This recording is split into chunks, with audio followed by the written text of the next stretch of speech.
নমস্কাৰ সিধা কথালৈ আপোনালোক আটাইকে স্বাগতম জনাইছো আমাৰ এটা খুব জনপ্ৰিয় কথা থাকে বিভিন্ন বিষয়ত মানুহে কয় ये तो ट्रेलर है और पिक्चर अभी बाकी है बा आरु किसुमाने कय देखो अभी देखो आगे और क्या होता है मैं हिंदी बर ভাল নহয় গতিকে কথাটো কওঁতে যদি কিবা ভুল হৈছে ক্ষমা কৰিব কিন্তু এই যে মই দুটা বাক্য কলো এই দুটা বাক্যত বহুত কথা সামৰি ল'ব পাৰি যোৱা দুদিন ধৰি আমি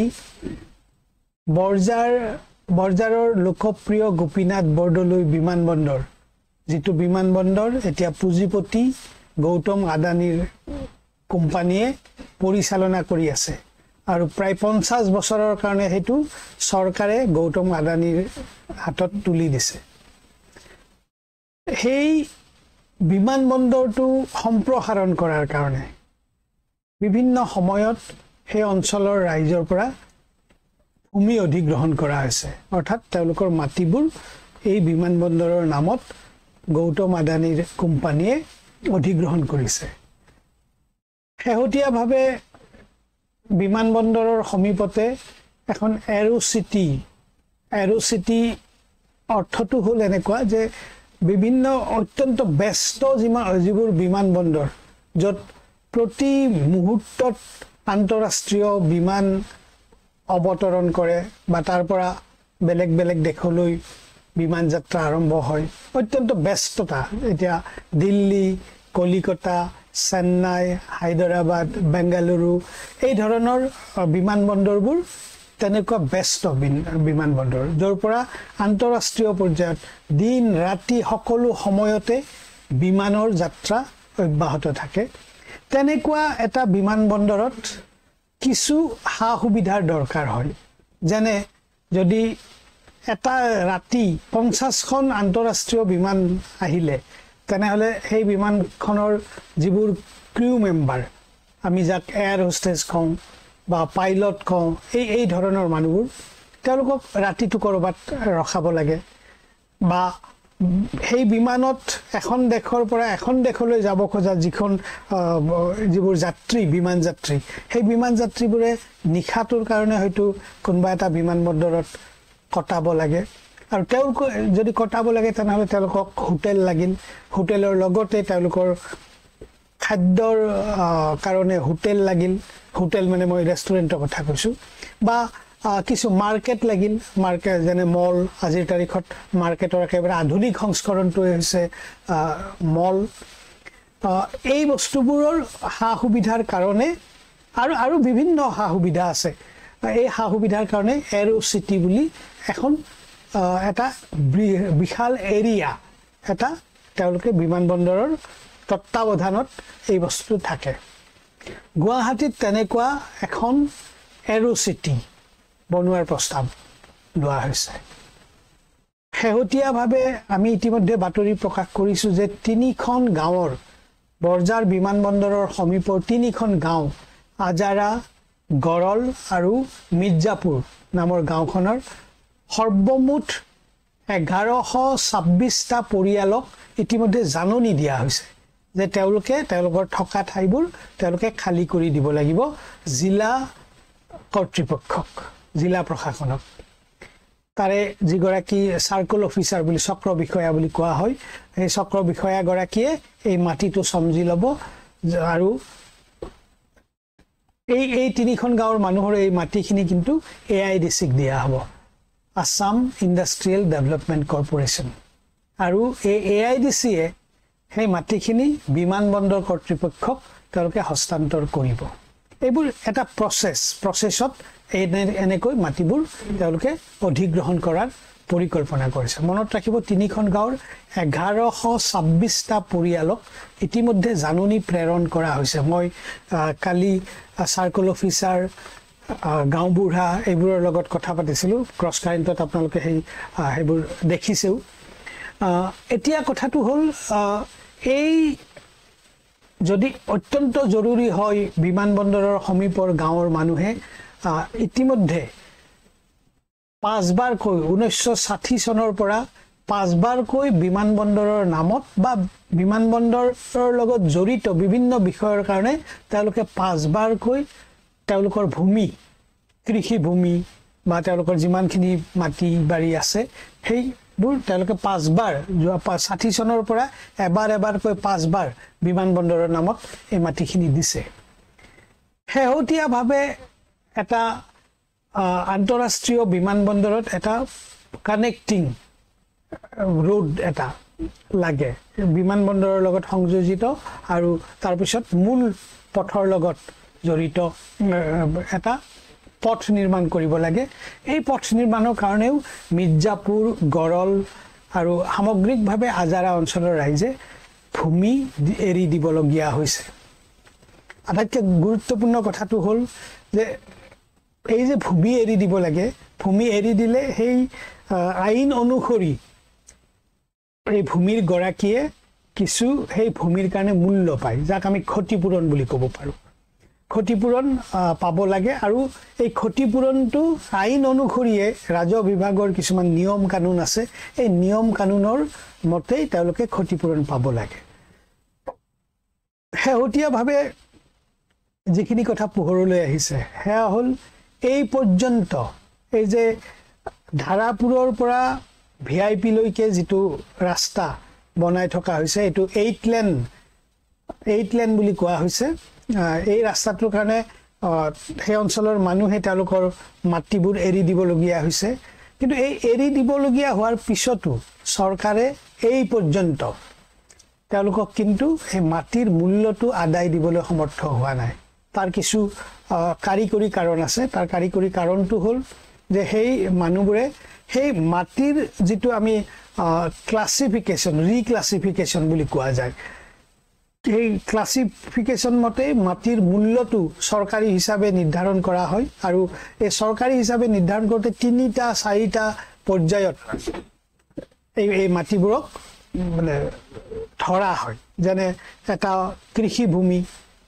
এটা আৱাসিক ভূমি এটা বাণিজ্যিক ভূমি এনেকুৱা ধৰণৰ কেইবাটাও ক্লাছিফিকেশ্যন আছে আৰু সেই ক্লাছিফিকেশ্যন অনুসৰি এই মাটিসমূহৰ দামটো নিৰ্ধাৰণ কৰা হয় শেহতীয়াভাৱে কথাটো হৈছে যে কৃষি ভূমি সেই অঞ্চলত যদিও কৃষি ভূমি হিচাপে বহু বছৰৰ পৰা বহু মাটি আছে কিন্তু শেহতীয়াভাৱে সেইবোৰ আৱাসিক বা কমাৰ্চিয়েল হিচাপেই পৰিগণিত হৈ আহিছে কিন্তু অফিচিয়েলি এই মাটিবোৰ কিন্তু কৃষি ভূমি হৈয়েই থকা দেখুওৱা হৈছে আৰু কৃষি ভূমিৰ মূল্য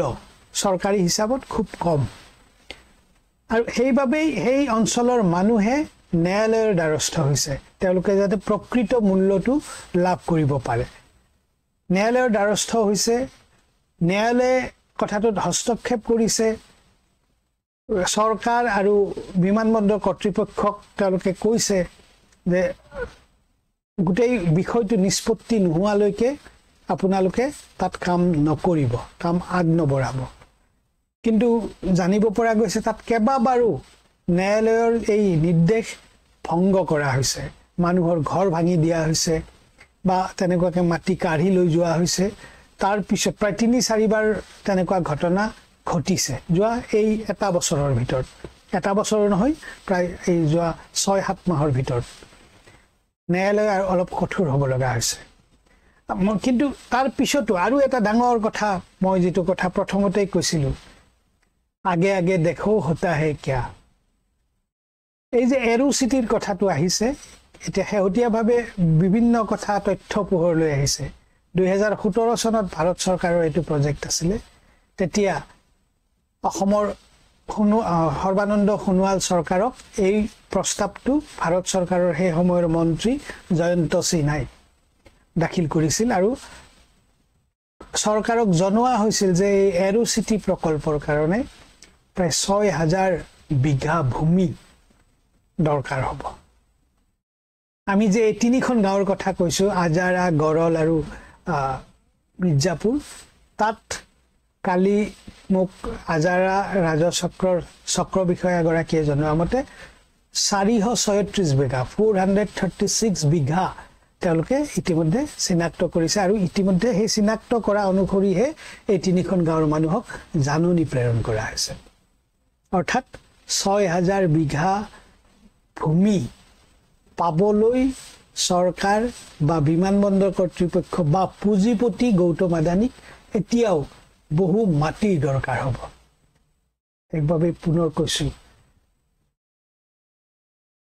আগে আগে দেখো হতা হে কিয়া আজিৰ এই সিধা কথাত মোৰ লগত আছে গুৱাহাটী উচ্চ ন্যায়ালয়ৰ অধিবক্তা এ.কে. তালুকদাৰ ডাঙৰীয়া এ.কে. তালুকদাৰ ডাঙৰীয়াই মিৰ্জাপুৰ গড়ল বা এই অঞ্চলৰ যিখিনি তেওঁলোকৰ ভূমি এৰি দিয়াৰ পিছতো প্ৰকৃত মূল্যৰ পৰা বঞ্চিত হৈছে সেই মানুহখিনিক তেখেতে ন্যায়ালয়ত আইনী সাহায্য আগবঢ়াই আছে আৰু সেইবাবে আমি তেখেতৰ পৰা জানিব খুজিম একদম আইনৰ ভাষাৰে মই তেখেতক ক'বলৈ অনুৰোধ জনাম প্ৰকৃততে আপুনি কি ধৰণৰ গোচৰ পৰিচালনা কৰিব লগা হৈছে ন্যায়ালয়ত এই কথাটো অকমান ডিটেইলছত আপুনি ক'ব যিমান পাৰি চবকে মোৰ সময় ক'ব ধন্যবাদ কথা হ'ল গড়ল মিৰ্জাপুৰ আৰু গ্ৰেটাৰ আজাৰা এৰিয়াৰ মাজৰ পৰা আদানী ডাঙৰীয়া আদানী গ্ৰুপে বিচাৰিছে ফাৰ্ষ্টত যে ধাৰাপুৰৰ পৰা VIP লৈকে যিটো ভিতৰত পথ গৈছে সেই পথটো 2 লেন আছে এতিয়া 2 লেনৰ পৰা 4 লেন কৰিব 4 লেন কৰিব কৈ এবাৰ গৈ মানুহৰ মাটি তাৰপিছত 6 মাহ পিছত আকৌ খবৰ আহিছে নাই 6 লেন হ'ব তাৰপিছত আকৌ খবৰ আহিছে নহয় 8 লেন হ'ব যে ৰাস্তাটো হেৰি কৰিব 3 লেন 6 লেন মেইন তাৰপিছত সাৰ্ভিস লেন দুটা তাৰপিছত ডাঙৰ আপোনাৰ ড্ৰেইন দুটা সব মিলাই 45 মিটাৰ ব্ৰেড বহল লাগিব এইটো ল'ব কাৰণে আইন হ'ল যে জাতীয় উদ্দেশ্যত জাতীয় ইণ্টাৰেষ্টত নেশ্যনেল ইণ্টাৰেষ্টত ৰাইজৰ ইণ্টাৰেষ্টত যদি চৰকাৰে কোনো বস্তু বনাব খোজে এনেকুৱা মাটিৰ দৰকাৰ হয় তেনেহ'লে ৰাইজে ইভেন মন্দিৰ মছজিদ গীৰ্জা হ'লেও এৰি দিব লাগিব ভাঙি যদি দেখা যায় তেনেকুৱা ৰাষ্ট্ৰীয় জৰুৰ প্ৰয়োজন ৰাষ্ট্ৰ আগত তাৰপিছত আমি কিন্তু ইয়াতে কি কৰিছে আপুনি আচৰিত হ'ব শুনিলে যে আনবিলিভেবল অবিশ্বাস্য কথা এই চৰকাৰখনে এটা সিংগল নোটিছ কাকো দিয়া নাই কোৱাও নাই নোটিছো দিয়া নাই নিজে নিজে মনমতো গৈ কেইদিন পিছে গৈ আৰু 10 ফুট লয় কেইদিন পিছে গৈ আৰু 20 ফুট লয় এনেকুৱা যোৱা মে জুন জুলাই কৰিছে এনেকুৱা last May June July August কৰিছে মই দৰ্শকসকলক আকৌ একবাৰ স্পষ্ট কৰি দিব কৈছো যোৱা দুদিনত আমি যেটো জাননীৰ কথা কৈছো সেই জাননী নহয় এটো তাৰ আগৰ ৰাস্তাটোক লৈ কাৰণে ৰাইজক কোনো ধৰণৰ জাননী দিয়া নাই নোটিছ দিয়া নাই আপনার সংবিধানের উপর আরম্ভ করে অনুচ্ছেদ 300A প্লাস আমার যে land acquisition requisition act reclassification act fair compensation act supreme কোর্টের লাস্ট জাজমেন্ট আপনার ওয়েস্ট বেঙ্গলের যেটো ওলাইছে যেটো কলকাতা সব মতে ডিটেইলস মতে কি কৰিব লাগে নোটিছ দি আগত জনাব লাগে জনাৱাৰ পিছত কাৰ কি ক্লেইম আছে এটো শুনিব কিমান দামৰ মাটি আছে কিমান টকা এটো ফিক্স হ'ব তাৰ পিছত মাটিখিনি লৈ যাব লাগে ইয়াতে কমপ্লিট গাৰবলক জবৰদস্তি নকোৱাকে এজিফ অফিচাৰৰ নিজৰ মাটি এজিফ মানে আপোনাৰ যিজনে কন্ট্ৰাক্ট পাইছে তেখেতৰ নিজৰ মাটি কন্ট্ৰাক্টৰ নিজৰ মাটি ইচ্ছা মতো গৈ লৈ আছে কাকো নকয় ভাঙিও আছে ৰাতি গৈ ৰাতে গৈ গড় বনাই আছে স্টাফ থাকাৰ কাৰণে মেশিন থাকাৰ কাৰণে গৈ বনাই এনেকুৱা কৰতে সিহঁতে বহুত দৌড়িলে ডিসি অফিসেৰ পৰা সাৰ্কেল অফিস ডিসি অফিস নাই কোনো কাম নাই পাত্তাই নিদিয়ে তাৰ পিছত উপায় নাপায় মতাত আহিলে মত চেম্বাৰত আহিলে তো মই হাইকোৰ্টত কেস কৰিলো 20 জন বাটা পৰিয়াল 20টা পৰিয়াল কৰিলে কৰাৰ পিছত হাইকোৰ্টে বাৰবাৰ হয়তো প্ৰশ্ন সুধিলে যে আপোনালোকে কি বিটিত গৈ তাতে মানুহৰ গড় ভাঙিব গৈছে মাটি উচ্ছেদ কৰি আছে মানুহ একো আনসাৰ নাই তাৰপিছত হাইকোৰ্টে মহামান্য হাইকোৰ্টে ক'লে যে আপোনালোকে আকৌ অৰ্ডাৰ নিদিলেকে আপোনালোকে ইয়াতে কাম নকৰিব আচৰিত আপুনি মানিব যে অৰ্ডাৰ দিয়াৰ পিছতো হিয়তে কমসে কম 5 বাৰ আকৌ ভাঙিব গৈছে অৰ্ডাৰ না মানে কাৰণ হেতৰ পিছফালে ডাঙৰ মানুহ আছে হেতৰ পিছত ডাঙৰ মানুহ কি হৈ আছে বয় নকৰে কাকো হাইকোৰ্টে বয় নকৰে তাৰপিছত উপায় নাপায় মানুহবিলাক মাজত আহি ল'লে, ছাৰ আপুনি অৰ্ডাৰ দিলে অৰ্ডাৰ নামানে অফিচাৰে, আমাৰ আকৌ ভাঙি আছে। তাৰপিছত আমি কণ্টেম্প্ট কেছ কৰিলোঁ, কণ্টেম্প্ট কেছ নম্বৰ 50 of 2025। কণ্টেম্প্ট কেছ যেতিয়া নোটিছ গ'ল, মাতিলে, চকজ কৰিলে এই ডিচিক আৰু এই চাৰ্কেল অফিচাৰ, এই ছেম মানুহ ছাত্ৰাৱান আৰু তাতে নাম কি আপোনাৰ চাৰ্কেল অপ্ৰতিম গোস্বামী, এই দুজনেই মানুহ। এই দুজনক যেতিয়া চকজ কৰিলে যে আপোনালোকে কিয় মানে কোৰ্টৰ অৰ্ডাৰ অৱমাননা কৰি আছে, তেতিয়া কামটো বন্ধ কৰিছে এতিয়া। আৰু আজিলৈকে কম্পেনচেশ্যন পইচা দিয়াও নাই, একো কৰা নাই। কিছুমান মানুহক নোটিছ দিছে এতিয়া, কিন্তু আচৰিত আপুনি মানে হ'ব শুনিলে যে সিহঁতক ক্ষতিপূৰণ দিব খুজি আছে এতিয়াও খেতি মাটি হিচাপত দি আছে। আৰু নিয়ম হ'ল এইটো কমাৰ্চিয়েল ইণ্ডাষ্ট্ৰিয়েল লেণ্ড, এইটো হৈ গৈছে অলৰেডি। যিকোনো মাটি যদি 10 বছৰৰ কাৰণে খেতি কৰা নহয়, খেতি কাম নকৰা হয়, খেতি কাম নকৰে, ইট ইজ অট'মেটিকেলি হৈ যায় কমাৰ্চিয়েল আৰু ইণ্ডাষ্ট্ৰিয়েল লেণ্ড হৈ যায়। আৰু চৰকাৰে পাব্লিকে প্ৰেয়াৰ কৰিব নালাগে, জনগণে প্ৰেয়াৰ কৰিব নালাগে। চৰকাৰৰ চাৰ্কেল অফিচাৰ, ৰেভিনিউ অফিচাৰৰ দায়িত্ব হ'ল টাইম টু টাইম গৈ এই মাটিটো যদি খেতি মাটি হয়, চৰকাৰে টেক্সটো কম পাব, ৰেভিনিউ কম পাব, খাজনা কম পাব। তাৰ কাৰণে এইটো নিজে নিজে কনভাৰ্ট কৰিব লাগে। এইটো নকৰাকৈ আজি যুগ যুগ ধৰি বহি আছে। কনভাৰ্ট নকৰে, কাৰণ কনভাৰ্ট কৰিব মানুহে যাব লাগিব, প্ৰেয়াৰ কৰিব লাগিব, সিহঁতক মানে খুচি কৰিব লাগিব। খুচি হ'লেহে তাৰপিছত বহুত খুচি কৰিব লাগিব, জেগাই টাইয়ে গৈ খুচি কৰিব লাগিব। তাৰপিছত খুচি হোৱাৰ পিছত যদি ভগৱানৰ দয়া হয় তে কৰিব। এইবোৰ আমাৰ এতিয়ালৈকে কেছ চলি আছে যে এই কমাৰ্চিয়েল লেণ্ডত কনভাৰ্ট কৰি ক্ষতিপূৰণ দি মাটিটো লৈ যাওক, আমাৰ কোনো আপত্তি নাই। আচ্ছা, এতিয়া এই হ'ল আপোনাৰ হেৰি মানে বৰ্তমান অৱস্থা যে এতিয়ালৈকে কাম বন্ধ হৈ আছে এইটো এৰিয়াত। যিটা 20টামান পৰিয়ালে কেছ কৰিছিলে সেই এৰিয়াৰ মাটিখন কাম এতিয়া বন্ধ হৈছে কণ্টেম্প কৰাৰ পিছত। একে তালুকদাৰ, তেখেত এগৰাকী জ্যেষ্ঠ অধিবক্তা গুৱাহাটী উচ্চ ন্যায়ালয়ৰ, আৰু তেখেতৰ ভাষাৰে যিমানখিনি পাৰি আমাক বুজাই দিছে। আৰু আমি যিটো বুজিছোঁ সেইটো হ'ল যে মাটি অধিগ্ৰহণৰ ক্ষেত্ৰত আজাৰা ৰাজচক্ৰ কৰ্তৃপক্ষ, জিলা প্ৰশাসন কৰ্তৃপক্ষ, জিলা আয়ুক্ত কাৰ্যালয় আৰু সেই গোটেই কামটোত জড়িত যিসকল শক্তিশালী প্ৰভাৱশালী লোক, তেওঁলোকে কোনো নিয়ম কানুন, আইন আছে।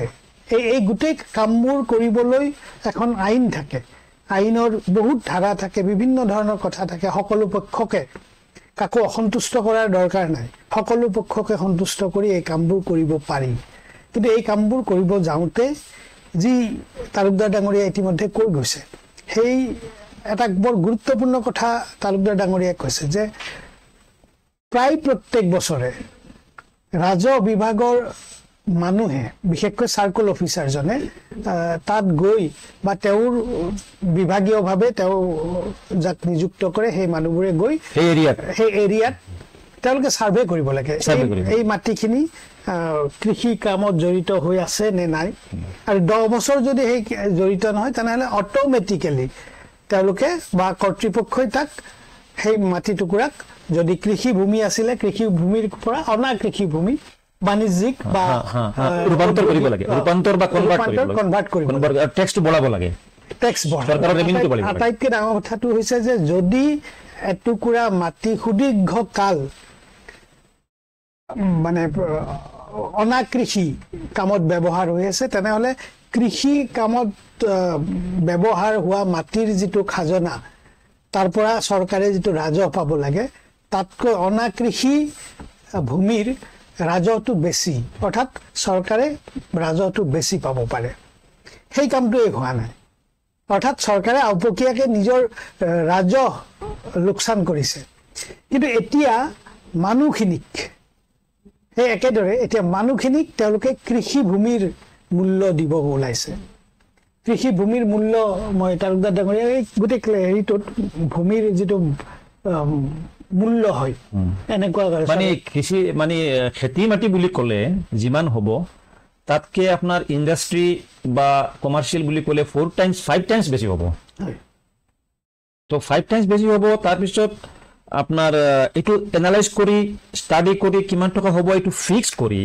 তাৰপিছত আপুনি মাটিখিনি ল'ব পাৰে যদি জাতীয় ইণ্টাৰেষ্ট তাতে জড়িত আছে। আচ্ছা, না মই এতিয়া কিমান ধৰক কৃষি ভূমিত কিমান মাটি কিমান টকা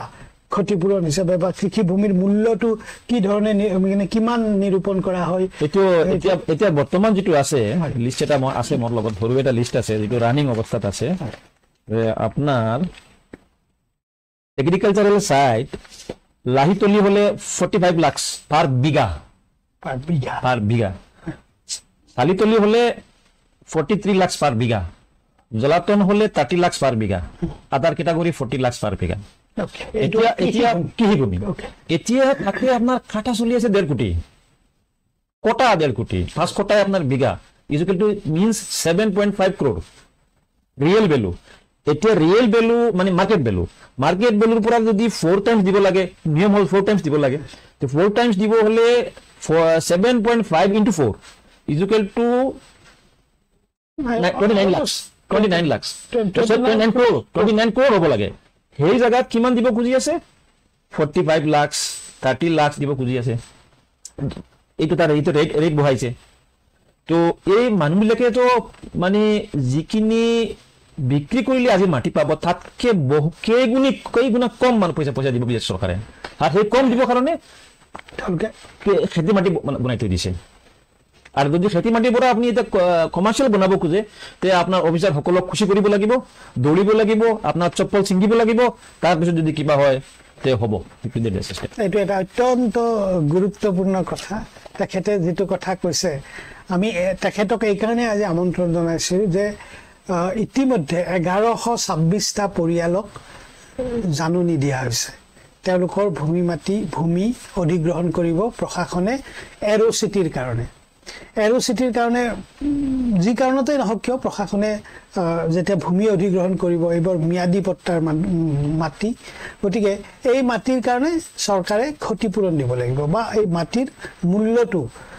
তাৰে বাসিন্দাসকলক দিব লাগিব পট্টাদাৰসকলক দিব লাগিব আৰু এই পট্টাদাৰসকলক কিমান সহজভাৱে এই ধৰণৰ তেওঁলোকে মাটিৰ মূল্যটো দিব কি ধৰণে নিৰ্ধাৰণ কৰা হ'ব এই কথাটোৰ উমান পাবলৈকে বা ৰাইজক অকমান জনাবলৈকে আমি একে তালুকদাৰ ডাঙৰীয়াক যিজনে এই গোটেই বিষয়টো আইনী যুদ্ধ এখন চলাই আছে এটা কথা হল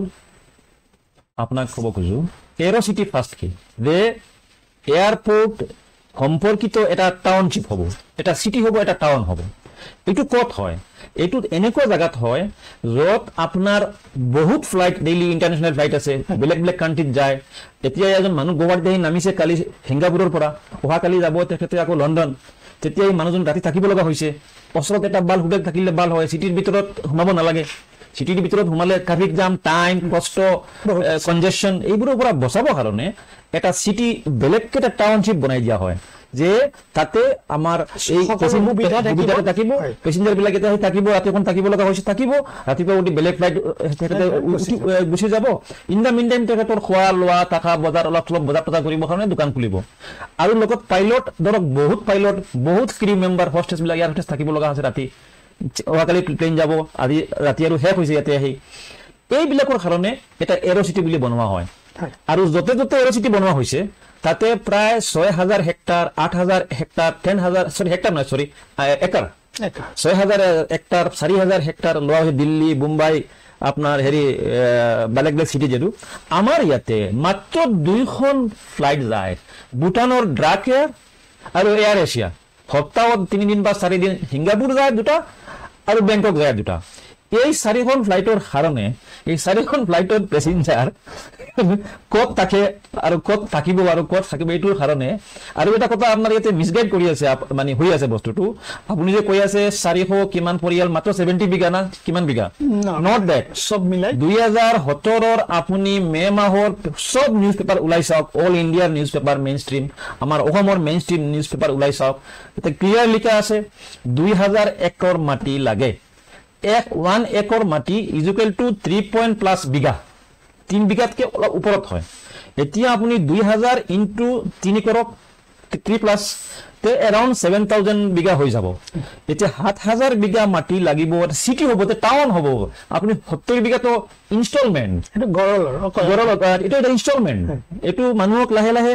মানে আঁতৰাই দিয়া হ'ব। তাৰপিছত এইবিলাকক উইক কৰি দিব, গ্ৰুপ গ্ৰুপ কৰি ভাঙি দিব। একেলগে যদি আপোনাৰ 7,000 বিঘা কৈ দিয়ে তেনেহ'লে হুলস্থুল হৈ যাব, চম্ভালিব নোৱাৰিব। তাৰ কাৰণে লাহে লাহে লাহে লাহে অলপ অলপকে। এতিয়া প্ৰশ্ন হ'ল, যদি সঁচাকে ইয়াতে এৰ'চিটি হ'ব, চলাব, ভেৰি গুড আইডিয়া যদি চলে, কিন্তু এইটো ফিজিকেলি ভায়েবল নহয়, এইটো বাস্তৱিকে নহয়, চলিব নোৱাৰে, সম্ভৱে নহয়। 7,000 বিঘা বা 6,000 বিঘা মাটি ক'ৰ পৰা দিব? আপুনি এইখিনি দিব লাগিব য'ত আপুনি এৰ'চিটি বনাব, হয়, আৰু এইটো এয়াৰপৰ্টৰ ওচৰে পাজৰে হ'ব লাগিব। মই বুজিলো, কিন্তু তাত ইমানখিনি মাটি 6,000 বিঘা মাটি আছে। চৰকাৰে কৈ আছে এৰ'চিটি মানে এটা টাউন হ'ব। টাউন 70 বিঘাত হ'ব নেকি? নহয়, মই কৈছো যে নহ'ব। 3খন গাঁৱৰ হেৰিত 436 বিঘা মাটিৰ কথা ওলাইছে, 436 বিঘা 3খন গাঁও মিলাই। তাৰমানে আপুনি এই সংখ্যাটো, এই পৰিমাণটো 6,000 হ'বলৈ এইটো কিমান গাঁও সামৰি ল'ব লাগিব? সামৰি ল'ব একেলগে নহয়, ল'ব লাগিব যদি এৰ'চিটি কৰিব খোজে সঁচাকে। একজেক্টলি। আৰু এইটো ভায়েবল নহয়, বাস্তৱ নহয়। কাৰণ ইয়াতে আপোনাৰ পেচেঞ্জাৰে কেইজন আৰু ফ্লাইট কেইটা? আপুনি কেনেকৈ এৰ'চিটি চলাব? কোনে আহিব? আপুনি মাটি কিনি লোৱাৰ পিছত আপুনি ধৰক আপুনি চিষ্টেম হ'ল, ডাঙৰ ডাঙৰ কোম্পানীক আপুনি ইনভাইট কৰিব বনাবৰ কাৰণে। সিহঁতে ভায়েবিলিটি ৰিপৰ্ট ল'ব, খবৰ ল'ব যে নাই ইয়াতে ইমান পেচেঞ্জাৰ নাই, একো নাই, 2 বছৰ অপেক্ষা কৰিব। তাতে সিহঁতে গুচি গ'ল, নাই আমি নকৰোঁ, আপোনালোকে তেতিয়া চৰকাৰে কি কৰিব? আকৌ মাটি কিনি লৈ বেলেগক নামত যাৰ দৰকাৰ, যাক দিব খুজি আছে, এতিয়া প্লেন সেইটো হৈ আছে, যাক দিব দৰকাৰ তাকেই দিব। মাজতে মানুহবিলাক গুচি গ'ল, কম পইচা পায়, তাৰপিছত এইটো দিব, বেলেগ অফাৰ দিব বিভিন্ন কোম্পানী দেখিব এইটো ভায়েবল নহয়, এইটো সম্ভৱে নহয়, এইটো লছ হ'ব, তাতে গ'লে নাহিব। তাৰপিছত ক'ব আপোনালোকে নাহিলে, মাটিখন ইউজ নকৰিলে, আমি এতিয়া টেক্স YZ কোম্পানী আদানী চবক দি আছোঁ। এইটো মানে খুব সম্ভৱ সেইটোৱে হ'ব। কাৰণ ইয়াতে তেনেকুৱা কোনো এৰ'চিটি চলাৰ সম্ভাৱনা নায়েই এতিয়ালৈকে। কাৰণ আমাৰ ইভেন কাৰ্গো যে যিটো মানুহৰ বিজনেছ কৰা যে বস্তু বাহিনী যে বাহিৰৰ পৰা আনে, ইম্পৰ্ট কৰি বা এক্সপৰ্ট কৰিব লাগে কিছুমান মানুহ, এইখিনি ইয়াৰ পৰা কৰিব নোৱাৰে। এইখিনি সুবিধাও নাই, সুবিধা কৰি দিয়া নাই মানে আছিলে অলপ সুবিধা যিখিনি, এইখিনিও কাষ্টমৰ বেলেগ বেলেগ ষ্টেটৰ, মই ষ্টেটৰ নাম নকওঁ, বেলেগ বেলেগ ষ্টেটৰ কাষ্টমৰ অফিচাৰবিলাকে সেই ষ্টেটৰ চেল বঢ়াবৰ কাৰণে, ইনকাম বঢ়াবৰ কাৰণে, সেইটো বঢ়াবৰ কাৰণে সিহঁতে কৰিছে কি, ইয়াতে মানুহক কাষ্টমৰ চাইডেদি হেৰাছ কৰাৰ কাৰণে মানুহ অট'মেটিক বেলেগ ষ্টেট হৈ মালটো লৈ আহে। আমাৰ গুৱাহাটীৰ মাল, আমাৰ নৰ্থ ইষ্টৰ মাল বেলেগ বেলেগ ষ্টেট হৈ আহি আছে। এইখিনিও আমাৰ চৰকাৰে কৰিব পৰা নাই, সমাধান কৰিব পৰা নাই। কেইবাৰ আমাৰ এই যে ছিংগাপুৰ আৰু হেৰিৰ যে আপোনাৰ 2টা ফ্লাইট যায়, যে কেইবাৰ বন্ধ হৈছে, বহুত দিন বন্ধ হৈ থাকিছে, আকৌ খুলিছে, পেচেঞ্জাৰ নাই। তেখেতে খুলিব এৰ'চিটি, ইয়াতে এৰ'চিটি খুলিব না, তেখেতৰ নিজৰ কিবা চিটি খুলিব, মানে I doubtful, I strongly doubt it, কাৰণ এইটো সম্ভৱে নহয়। অধিবক্তা A.K. তালুকদাৰ ডাঙৰীয়াই যিটো সন্দেহ প্ৰকাশ কৰিছে, এই সন্দেহটো অত্যন্ত জেনুইনভাৱে তেখেতে সন্দেহ প্ৰকাশ কৰিছে। আমাৰ দৰ্শক ৰাইজে কথাটো বিবেচনা কৰিব। সঁচাকৈ এখন এৰ'চিটি স্থাপনৰ বাবে, য'ত 2017 চনত এইটো এটা প্ৰকল্প মানে ছাবমিট কৰা হৈছিল অসম চৰকাৰ। 17 মে মাহৰ ফাৰ্ষ্ট উইকত 17 চনতে তেওঁলোকে 2,000 একৰ আৰু সেই হিচাপ মতে প্ৰায় 7,000 বিঘা, প্ৰায় 7,000। আপোনাক এটা কৈ দিওঁ, এতিয়া সৰু এটা কথা এড কৰোঁ। তেতিয়াতো আমাৰ আছিলে মুখ্যমন্ত্ৰী সৰ্বানন্দ সোণোৱাল ডাঙৰীয়া, তেখেতেতো হ'ল মানে ভদ্ৰ বিজেপি।